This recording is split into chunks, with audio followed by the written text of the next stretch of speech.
Hello जी, नमस्कार everyone. कैसे हैं सारे प्यारे बच्चों। तो आज की इस वीडियो में हम साइंस का 20 ऐसा प्रश्न लेकर आए हैं जो एग्जाम में बार बार पूछे जाते हैं।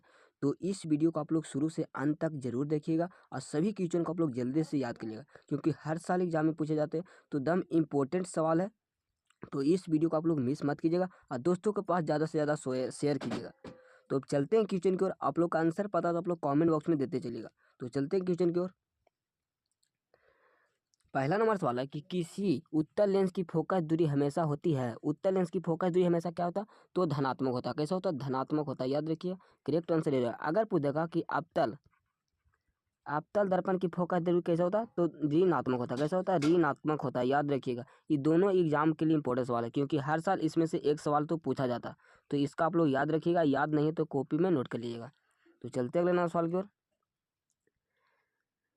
दूसरा नंबर सवाल है कि किसी शब्दकोश में पाए गए छोटे अक्षरों के पढ़ते समय आप निम्न में से कौन सा लेंस पसंद करेंगे। हम छोटा अक्षर को पढ़ने के लिए कौन सा लेंस को पसंद करेंगे? तो इस यहाँ पर देखो 5 सेंटीमीटर होगा।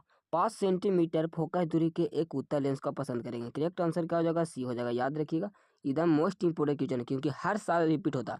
द मोस्ट इंपोर्टेंट क्वेश्चन है। जितने भी क्वेश्चन को कराएंगे सभी एग्जाम के लिए इंपोर्टेंट सवाल है, तो याद रखिएगा सभी क्वेश्चन। तीसरा नंबर सवाल है कि मोटर गाड़ी के चालक के सामने समांतर लगा रहता है, मतलब चालक के मोटर गाड़ी के सामने लगा रहता है, कौन सा दर्पण लगा रहता है? तो इसका आंसर उत्तल दर्पण लगा रहता है। कैसा लगता है? उत्तल दर्पण लगा रहता है। याद रखिएगा, करेक्ट आंसर भी हो जाएगा। चौथा नंबर सवाल है कि एक व्यक्ति समतल दर्पण की ओर 4 मीटर प्रति सेकंड की चाल से आ रहा है, तो व्यक्ति को समतल दर्पण में बना अपना प्रतिबिंब किस चाल से आता हुआ प्रतीत होगा? किस चाल से आता हुआ प्रतीत होगा? तो 8 मीटर प्रति सेकंड से आता हुआ प्रतीत होगा। करेक्ट आंसर क्या हो जाएगा? सी हो जाएगा। ये सभी दम VVI ऑब्जेक्टिव है, तो आप लोग याद रखिएगा सभी क्वेश्चन को। 55वां सवाल है कि नेत्र लेंस की फोकस दूरी बढ़ जाने से आंख में उत्पन्न दोष होते हैं। आंख में उत्पन्न दोष क्या होते हैं? तो दीर्घ दृष्टि दोष होते हैं। क्या होता है? दीर्घ दृष्टि दोष होते हैं। करेक्ट आंसर बी हो जाएगा, क्योंकि दूर दृष्टि बढ़ जाने से क्या होता है? तो दीर्घ दृष्टि दोष होता है। दम याद रखिएगा, ये सभी एग्जाम के लिए इंपॉर्टेंट सवाल है। 6 नंबर सवाल है कि दूरदृष्टि दोष वाले व्यक्ति द्वारा जिस चश्मे का उपयोग किया जाता है उसमें लगे लेंस होते हैं। उसमें लगे लेंस क्या होता है? तो दूर के लिए क्या बताते हैं? तो दूर के लिए क्या होता है? उत्तल होता है। क्या होता है? उत्तल लेंस होता है। दूर के लिए क्या होता है? उत्तल लेंस होता है। याद रखिएगा। अगर पूछेगा कि निकट के लिए क्या होता है, इसका आंसर आप लोग कॉमेंट बॉक्स में आंसर दीजिएगा। कॉमेंट बॉक्स में आप लोग तड़का लगाइएगा। 7 नंबर सवाल है कि विद्युत आवेश की इकाई है। विद्युत आवेश का इकाई क्या होता है? तो कूलाम होता है। क्या होता है? कूलाम होता है। याद रखिएगा, करेक्ट आंसर ये हो जाएगा। 8वां सवाल है कि विद्युत आवेश दो प्रकार के होते हैं जिन्हें धन तथा ऋण आवेश माना जाता है। यह नामकरण किसने दिया था? यह नामकरण किसने दिया था?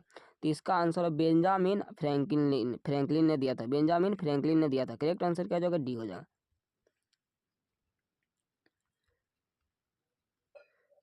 9वां नंबर सवाल है कि एक पदार्थ को एक कूलाम धन आवेश में आवेशित किया गया है, तो इस आवेश में पदार्थ से जो इलेक्ट्रॉन निकल गए हैं उनकी संख्या क्या होगा? तो 6.25 गुने 10⁻18 हो जाएगा। क्या हो जाएगा? 18 हो जाएगा। करेक्ट आंसर क्या हो जाएगा? ये हो जाएगा। 10वां सवाल है कि किसी विद्युत बल्ब पर 220 वोल्ट तथा 100 वाट अंकित है। जब इसके 110 वोल्ट पर प्रचलित करते हैं तब इसके द्वारा उपयुक्त शक्ति कितनी होती है? उपयुक्त शक्ति कितनी होती है? तो 50 वाट हो जाएगा। क्या हो जाएगा? 50 वाट हो जाएगा। क्या हो जाएगा? 50 वाट हो जाएगा। करेक्ट आंसर क्या हो जाएगा? सी हो जाएगा।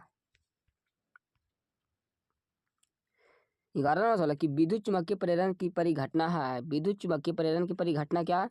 तो कुंडली तथा चुंबक के बीच आक्षेपित गति के कारण कुंडली में प्रेरित विद्युत धारा उत्पन्न करना। करेक्ट आंसर क्या हो जाएगा? सी हो जाएगा। याद रखिएगा, एकदम इंपॉर्टेंट क्वेश्चन है। 12वां सवाल है कि विद्युत जनित्र का सिद्धांत आधारित है। विद्युत जनित्र का सिद्धांत किस पर आधारित है? तो विद्युत चुम्बकीय प्रेरण पर। विद्युत चुम्बकीय प्रेरण पर हो जाएगा। करेक्ट आंसर क्या हो जाएगा? सी हो जाएगा। 13वां सवाल है कि लघु पथ के समय परिपथ में विद्युत धारा का मान होता है। विद्युत धारा का मान क्या होता है? तो बहुत अधिक बढ़ जाता है। क्या होता है? बहुत अधिक बढ़ जाता है। करेक्ट आंसर क्या हो जाएगा? सी हो जाएगा। 14 नंबर सवाल की प्रतिक्रिया है, ये कौन सा प्रतिक्रिया है? तो इसका आंसर सी एक अवकारक है। सी एक अवकारक है। क्या हो जाएगा? सी एक अवकारक है। करेक्ट आंसर क्या हो जाएगा? सी हो जाएगा। 15वां सवाल है कि निम्न में धातुओं में से कौन NaH के विलयन में H2 देता है? H2O कौन देता है? तो एल्युमिनियम देता है। क्या? एल्युमिनियम देता है। करेक्ट आंसर क्या हो जाएगा? सी हो जाएगा। 16वां सवाल कि यदि विलयन का pH मान 13 है तो इसका अर्थ है कि यह है, इसका अर्थ क्या होता?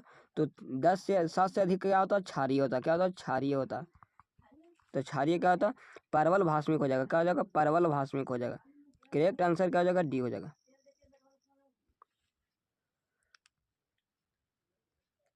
17वां सवाल कि साधारण ताप पर फास्फोरस का अणुसूत्र है। साधारण ताप पर फास्फोरस का अणुसूत्र क्या होता? तो अणुसूत्र क्या होता? P4 होता। क्या होता? P4 होता। याद रखिए।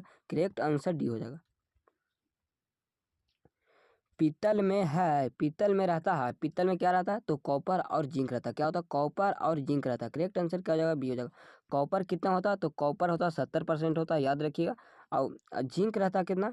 Zn कितना रहता है? तो Zn कितना रहता है? 30% होता है। याद रखिएगा। कभी कभी आपको लोग से परसेंट भी पूछ लेगा, तो याद रखिएगा। एकदम एग्जाम के लिए इंपॉर्टेंट सवाल है। 19वां सवाल कि धातुओं की प्रकृति होती है। धातुओं की प्रकृति क्या होता है? तो धा से क्या होता है? धनात्मक होता है। विद्युत का धनात्मक होता है। याद रखिए। करेक्ट आंसर हो जाएगा। अगर पूछ देगा अधातु, अगर अधातु पूछेगा तो क्या होता है? ऋणात्मक होता है। क्या होता है? अधातु पूछेगा तो ऋणात्मक होता है। याद रखा। विद्युत ऋणात्मक होता है। 20वां सवाल कि चुंबकीय अशुद्धि को किस प्रकार द्वारा दूर किया जाता है? अशुद्धि को किस प्रकार द्वारा दूर किया जाता है? किसके द्वारा दूर किया जाता है? तो चुंबकीय विधि के द्वारा। चुंबकीय विधि के द्वारा। करेक्ट आंसर डी हो जाएगा। तो आप लोग का वीडियो कैसा लगा आप लोग कमेंट बॉक्स में बताइएगा। अब वीडियो को ज़्यादा से ज़्यादा अपने दोस्तों के पास शेयर कीजिएगा। तो आज के लिए इतने ही। जय हिंद, वंदे मातरम।